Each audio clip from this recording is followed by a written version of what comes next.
애플 블라썸은 104번 팁으로 짜볼게요. 직선 팁이면 어느 것이든 상관없습니다. 팁을 네일 위에 빗습이 된 상태에서 네일만 돌려 기둥을 만들어 줄 건데요. 한 겹에서 두 겹 정도면 적당합니다. 팁을 잡고 있는 손은 잘 움직이지 않고 네일만 돌아가고 있는 게 보이시죠? 팁을 잡고 있는 손과 네일의 움직임을 잘 관찰해서 따라해 주세요. 이렇게 기둥이 완성되면 총 5개의 꽃잎을 만들 건데요.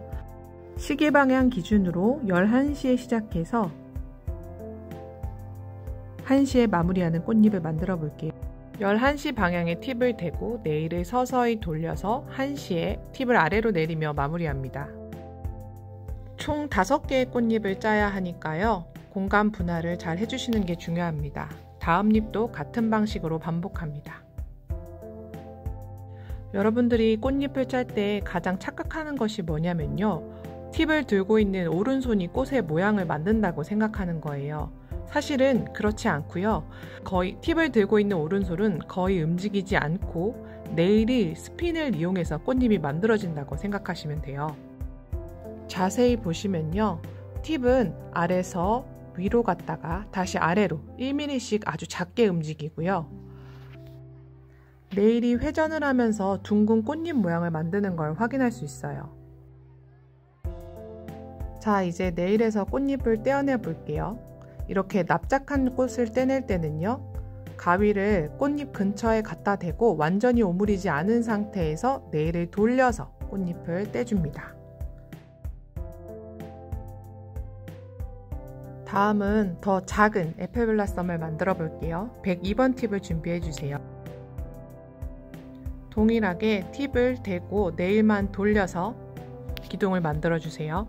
가운데 구멍이 뚫리지 않도록 주의하며 만들어 주세요. 2번 반 정도 돌려서 적당한 기둥 높이를 만들어 주세요. 시계 방향 11시에 시작해서 1시에 끝나는 꽃잎을 하나 만들어 볼게요. 꽃잎을 짤 때 팁의 아랫부분은 크림에 대고 팁의 윗부분은 공중에 띄운 상태에서 꽃잎을 만들면 조금 더 생화 같은 꽃잎을 만들 수 있어요. 팁은 아래서 위로 직선 운동만 하고 네일이 돌아가면서 동그란 꽃잎 모양을 만듭니다. 처음에는 5개의 꽃잎을 기둥 위에 올리기가 쉽지 않지만 몇 번 해보다 보면 감각이 생길 거예요. 꽃을 만들 때 한 가지 크기만 만들지 마시고요. 큰 것도 만들고 작은 것도 만들고 중간 사이드도 만들어 보세요. 그렇게 하시면 더 생화 같은 꽃을 만드실 수 있습니다.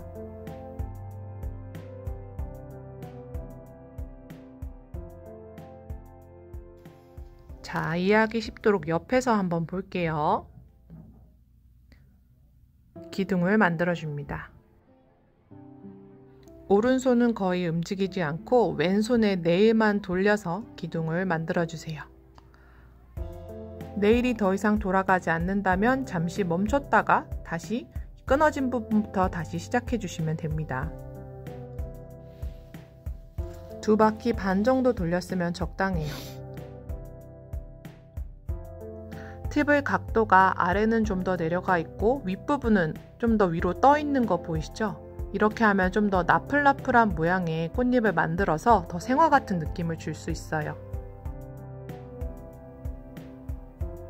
동일하게 팁은 위에서 아래로 직선으로만 움직이고 네일이 돌아가면서 동그란 꽃잎의 모양을 만듭니다.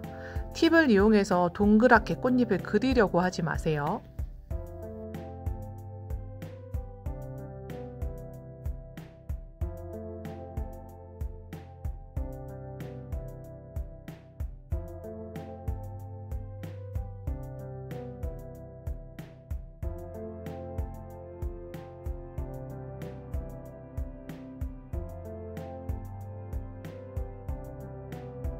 다시 한번 104번 팁으로 애플 블라썸을 만들어 볼게요.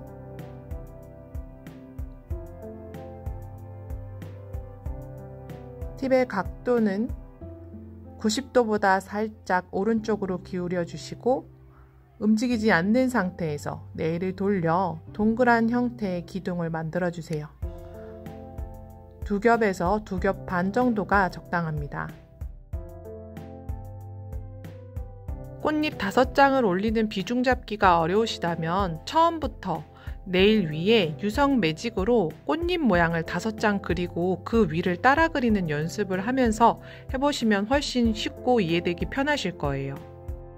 이 꽃잎 짜기를 하기 전에 제가 처음에 알려드렸던 그 베이직 물방울 짜기 연습했던 거 기억나시죠? 종이 위에 베이직 물방울 짜기 연습했던 거, 그거를 연습을 충분히 하시고 이 애플 블라썸을 짜시면 충분히 이해하기 쉽게 파이핑 하실 수 있을 거예요. 꽃잎을 짜실 때 팁의 아랫부분은 좀 내리고 팁의 윗부분은 좀 들어 올려서 꽃잎이 너무 바닥에 착 달라붙지 않게 하도록 주의하면서 파이핑을 해주세요. 이 애플 블라썸 파이핑 방식이 앞으로 여러분이 만들게 될 납작한 꽃들의 기본 원리가 되게 되거든요. 그러니까 좀 어렵더라도 잘 익히셔서 앞으로 만들게 될 납작한 꽃들의 기본을 잘 다지시길 바랍니다.